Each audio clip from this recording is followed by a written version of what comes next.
5장 1절 찾았으면 하면 다 같이 우리 한 목소리로 읽도록 하겠습니다. 시작.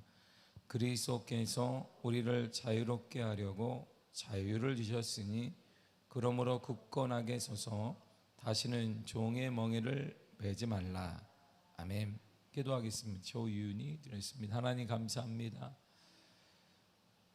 자녀를 향한 사랑의 마음 모두의 마음입니다. 귀한 어머니의 마음을 기억하시고 권사님의 마음을 기억하여 주사 그 무엇보다 믿음의 자녀 하나님을 나의 아버지로 고백하는 자녀 그 가정 가문으로 축복하여 주옵소서. 하나님으로 인해 이 어려운 시기에도 잘 이겨나가게 하시며 하나님의 힘과 용기와 지혜를 가지고 어두운 세상의 빛의 역할 감당하는 귀하고 복된 아들 귀하고 복된 가정 그 가문으로 축복하여 주옵소서.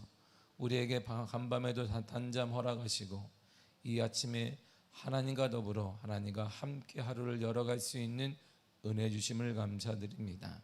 우리의 모든 삶이 하나님과 함께 하나님과 끝까지 동행하며 살아가는 귀한 은혜를 허락하여 주옵소서. 우리 가운데 함께 하신 하나님을 찬양합니다. 예수님의 이름으로 기도했습니다. 아멘. 예수님께서 우리에게 주신 가장 값진 선물을 5장 1절은 얘기해 주고 있습니다. 우리에게 많은 선물을 주셨습니다. 생명도 주셨고 하늘나라에 소망하는 것도 주셨습니다. 근데 오늘 본문은 사도 바울의 갈라디아 교인들에게 정확히 말하기를 주님께서 우리에게 주신 가장 값진 선물이 있다라고 말합니다. 자, 1절을 다시 한번 앞부분을 읽도록 하겠습니다. 시작.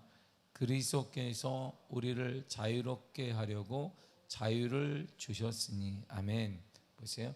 예수님이 우리에게 뭘 줬냐면 자유를 주셨다. 왜 줬느냐? 자유롭게 하려고. 그래서 반복되잖아요. 예수님이 우리에게 자유를 주셨습니다. 왜냐하면 우리에게 자유롭게 하려고 주셨습니다. 예수님께서 우리에게 자유를 주셨어요. 자유란 어떻게 누릴 수 있는 것일까요? 우리는 자유를 어떻게 누려요? 자유는 이렇게 누리는 거예요. 요한복음 8장 32절에 보면 다 같이 읽습니다. 시작. 진리를 알지니 진리가 너희를 자유롭게 하리라. 아멘. 진리를 알면 자유로워져요. 그러니까 주님이 말씀하셨어요. 예수님이 우리에게 자유를 주셨다. 그 이유는 자유롭게 하려고. 어떻게 누릴 수 있는가? 진리를 알면 자유로워진다는 거예요.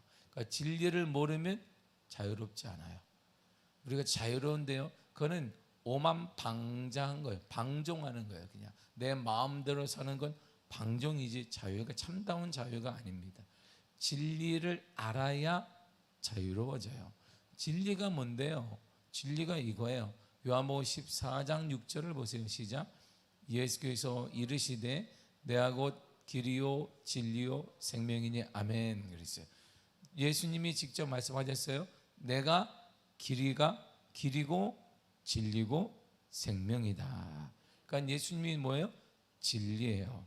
그러니까 예수님을 알면 자유로워진다 이런 말이에요. 그러니까 예수님을 알아야 자유로워. 이 안다는 것은 지식으로 아는 게 아니에요. 지식으로 아는 사람, 젊은 사람, 똑똑한 사람 많습니다. 그냥 뭐 예수님 책 한번 읽고 아 그렇구나. 우리가 그리스도인이 아니어도 우리 저명한 불자나 스님 중에도 성경을 10도 간 사람, 100도 간 사람 많습니다. 이들은. 그럼 이들이 예수를 아느냐? 아니요. 그냥 지식으로 아는 거야. 그럼 오늘날에도 교회를 다니지 않지만 기독교가 이 자해 전반에 깔려있기 때문에 저렇게 하면 안 돼 이렇게 사람들이 얘기해요. 왜 안 되냐면 성경의 근거에서 얘기하는 거예요. 예수님이 그들이 따르는 예수님이 그러지 않았는데 왜 그리스도인이 그런 거야? 이렇게 평가 판단하거든요. 다 그거는 성경을 알기 때문이에요. 예수님을 알기 때문입니다. 예수님을 모르는 시대가 아니에요. 다 알아요. 믿는 사람도 알고 안 믿는 사람도 알고 우리 다른 종교를 섬기는 사람들하고 다 예수님을 알아요. 그런데 주님은 특별히 우리들에게 진리, 예수를 알면 자유롭게 된다라고 했어요. 그러니까 여기서 안다라는 건 우리가 아는 상식의 그 안다라는 게 아니에요. 그럼 지식으로 보면 나는 성경이 66권임을 압니다. 나는 하나님이 독생자 그리스도를 나를 위해 보내줬음을 압니다. 그런 거 얘기하는 게 아님을 쉽게 알 수 있어요. 안다라는 것은 우리가 하나님을 직접적으로 만나는 것과 동일하게 예수님의 직접적인 경험을 통해 알아가고 안다라고 말하는 것입니다. 그래서 기독교는 절대 신비롭지 않습니다. 그러나 신비로울 수밖에 없어요. 왜냐하면 그분을 남들이 말하고 남들이 고백한 그분을 우리가 만났다라고 말하는 사람들이기 때문이에요. 언제 보았는데 만났어요. 그런데 우리가 말을 할 수도 있기도 하고 때로는 말을 할 수는 없지만 만났으면 우리는 알고 있단 말입니다. 그러므로 예수님을 알면, 예수님을 경험하면, 예수님을 체험하면, 예수님을 믿으면, 예수님을 나의 구주로 영접하면 예수님께서 가장 값진 선물을 주시는데 그 선물이 뭐냐면 자유라는 거예요. 자유. 그래서 우리가 복음성가 중에 나는 자유하리라, 비록 얽매였으나 나는 이제 돌아가리, 자유 주시는 내 주님께, 이런 고백이 있는 것입니다. 그렇다면 여기 자유란 뭘까요? 계속 반복하며 사도 바울이 얘기하는 거예요. 자유란 죄와 사망으로부터 자유를 말하는 거예요. 그 내용을 사도 바울은 로마 교인들에게도 동일하게 설명했습니다. 로마서 8장 1절과 2절을 보세요. 시작.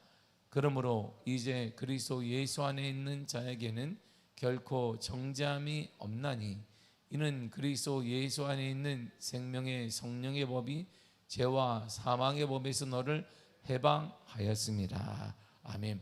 그래서 해방했어요. 이집트에 살고 있던 430년을 살고 있던 이스라엘 백성들이 해방되어서 자유민이 된 것처럼 우리가 해방되었습니다. 뭐로부터?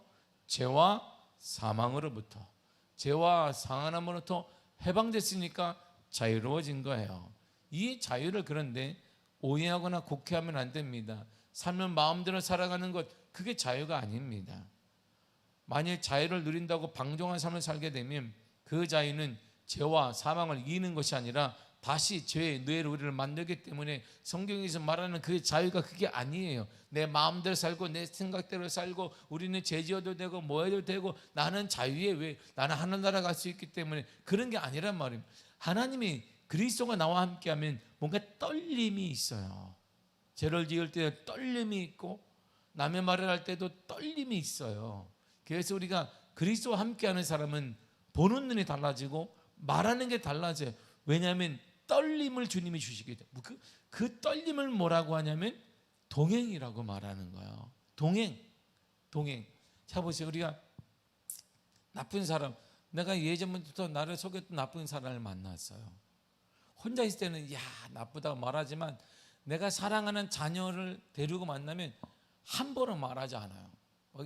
뭐 X다, 나쁜 사람이네, 그러네, 뭐보다 나쁜, 우리는 함부로 말하는 점이 있어요. 왜? 내 사랑하는 자녀가 들을까 봐. 들으면 얘가 나에 대한, 엄마에 대한, 아빠에 대한 환상과 여러 가지 생각이 깨어지게 되고 상처를 받을까 봐 함부로 말하지 않아요. 자녀도 그래요. 심지어 예수님이 함께 하는데 함부로 말하거나 함부로 보거나 함부로 동행할 수는 없는 거야. 바로 우리는 달라지게 됩니다. 방종이 아니에요. 여기서 말하는 자유는 내 마음대로 살고 내 생각대로 말하고 내가 감정대로 분노하고 감정대로 내가 다 쏟아내고, 그게 아니란 말입니다. 주님과 함께하면 달라져요. 주님과 함께함을 얘기하는 거예요. 로마서 7장 10절에 13절을 쉬운 성경으로 한번 읽도록 하겠습니다. 시작. 나는 죽었습니다. 그래서 생명으로 인도하여야 할 계명이 사실 나를 죽음으로 이끄는 계명이 되고 말았습니다. 제가 계명을 이용하여 기회를 엿보아 나를 속였고 그 계명으로 나를 죽였습니다. 그러므로 율법은 거룩하며 계명도 거룩하고 의롭고 선합니다. 그렇다면 선한 것이 나에게 죽음을 가져다 주었단 말입니까? 절대로 그렇지 않습니다. 죄가 죄인 것으로 드러나도록 하기 위해서 죄는 선한 것을 이용하여 나에게 죽음을 가져왔습니다. 그리하여 죄는 계명을 통해 한층 더 죄의 참모습을 드러내게 된 것입니다. 아멘. 율법이 얘기하는 거예요. 율법은 우리에게 죄의식을 줘요. 죄인임을 깨닫는다 딱 끝나면 좋은데 죄의식이 항상 눌리게 됩니다. 그 눌린 걸 계속 사탄이 공격하는 거야. 내가 너는 그렇잖아. 신앙생활을 그렇게 오래 했다며. 우리가 그렇게 신앙생활을 교회에서 열심히 봉사하고 왕년에 뭐 했다며 계속 우리에게 죄의식을 줍니다. 네, 거기 머물러 있으면 우리가 죽어요. 반복된 말이 나는 죽었습니다. 나는 죽게 되었습니다. 계명이 나를 죽였습니다. 나는 죽였습니다. 나는 죽었습니다. 죽었습니다. 계명이 율법을 주는 것은 바로 죽음밖에 없는 거예요. 죽고 이것 때문에 죽고 이게 안 되니까 죽고 저게 안 되니까 나는 죄인이니까 죽고 무엇 때문에 죽고 죽는 것입니다. 가정도 죽고 내 삶도 죽고 자녀도 죽고 교회도 죽고 모든 게 죽어 있단 말입니다. 우리의 죄된 모습을 철저하게 보여주는 거예요. 너는 죄인이라 안 돼. 왜 안 되는지 알아? 너가 죄인이니까 안 되는 거야. 도덕적으로 맞아요. 윤리적으로 맞습니다. 타당합니다. 논리적으로 맞는 거예요. 내가 죄인이니까 안 되지. 그렇지. 내가 죄인이니까 어떻게 이렇게 돼? 하나님의 은혜, 하나님의 역사, 하나님의 충만함이 내 삶에 내 모든 것의 역사와 이적과 충만함이 드러나지 않는 것은 내가 죄인이기 때문이지. 내가 실력이 안 되기 때문이야. 내가 준비가 안 됐기 때문이 맞습니다. 논리적으로 그게 정확한 거예요. 그런데 여기에 한 단어가 하나님의 마음을 모르는 단어를 우리에게 없는 거예요. 하나님은 그런 우리를 사랑하셔서 은혜를 주신 거야. 은혜. 그래서 예수님은 이 죄의식 때문에 안 되고 무엇 때문에 안 되는 우리 인생을 위해서 이 땅에 오셔서 저와 여러분들에게 자유를 주셨습니다. 누가복음 4장 18절이 이렇게 말해요. 시작. 주의 성령이 내게 임하셨으니 이는 가난한 자에게 복음을 전하게 하시려고 내게 기름을 부으시고 나를 보내사 포로된 자에게 자유를 눈먼 자에게 다시 보게 함을 전파하며 눌린 자를 자유롭게 하고. 아멘. 보세요. 나에게 뭘 줬냐? 자유를. 나에게 무엇을 줬냐? 자유를 주었어요. 묶이고 포로되고 안 되고 절망하고 그런 자격이 없는 나에게 다 풀어줬단 말입니다. 그냥 묶여있어요. 나는 안 되는 다 풀어줬어요. 하나님이 예수님이 오셔서 풀어주었습니다. 되도록 풀어주었습니다. 자녀가 되도록 풀어주었다 이런 말입니다. 그러므로 한 가지를 꼭 기억해야 합니다. 그 기억해야 될 한 가지가 바로 오늘 본문 내용이에요. 본문의 1절을 다시 한번 읽겠습니다. 시작. 그리스도께서 우리를 자유롭게 하려고 자유를 주셨으니 그러므로 굳건하게 서서 다시는 종의 멍에를 매지 말라. 아멘. 종의 멍에를 매지 말라는 것입니다. 원래 멍에는 두 마리의 소를 연결시키거나 수레등을 끄는 기타 짐승들을 연결시키기 위해 동물들의 목에 올려놓았던 나무로 된 틀을 말합니다. 그래서 두 마리를 같이 틀로 만들어서 연결시켜놔요. 한 마리를 치면 한 마리가 쭉 가면 같이 두 마리가 움직이게 되는 것입니다. 이 나무로 된 틀을 무거운 짐이라고 말하는 거예요. 얼마나 무겁겠어요. 이게 동물들이 얼마나 무거워요.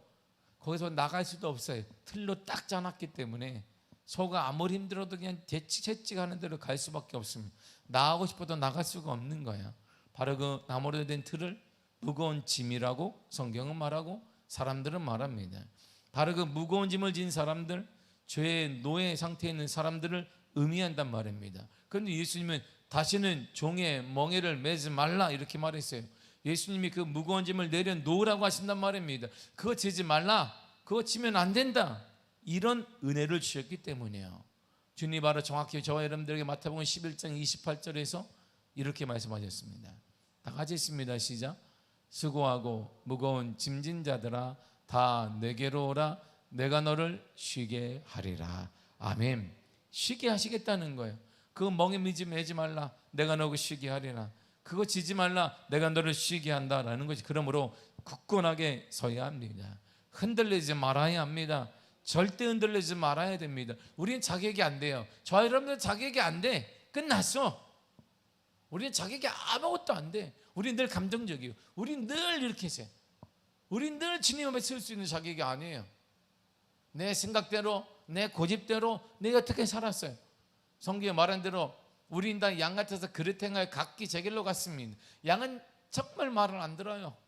주인이 얘기해도 안 들어. 양이 얼마나 고집이 센지 안 듣습니다. 다 양 같아서 그릇 행하여 각기 제 길로 우리는 다 아멘 아멘 하는데 결국 살면은 각기 자기 길로 가는 거예요. 그냥 그렇지, 이야 그렇지, 그래 할렐루야 하다가 교회 밖에 나가면 우리는 각기 내 생각대로 살아요.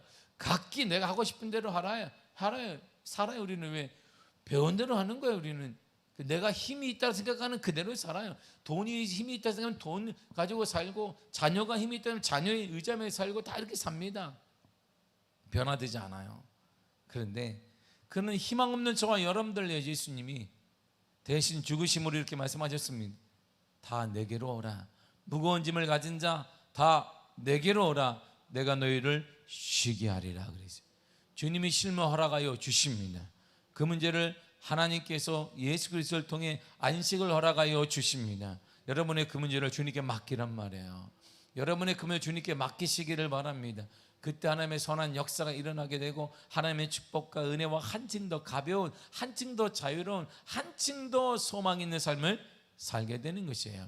그래서 주님이 말씀하셨습니다. 아무것도 염려하지 말고 오직 기도와 간구로 너희 구할 것을 감사함으로 하나님께 아뢰라 그랬습니다. 염려하지 말고 두려워하지 말고, 우리는 안 되는 백성이 맞지만 그러나 그리스도의 은혜로 말미암아 우리는 바뀌었어요. 신분이 바뀌고 삶이 바뀌고 안 되는 인생이 되는 인생으로 변화가 되었다, 이런 말이에요.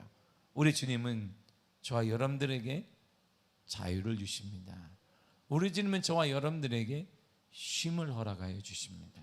안식을 허락하여 주십니다. 여러분 그 문제 때문에 눌리지 말고, 그 문제 때문에 좌절과 한숨 쉬지 말고 우리 주님을 꽉 잡으세요. 우리 주님이 그 문제 가운데 여러분을 구원해 주실 거야.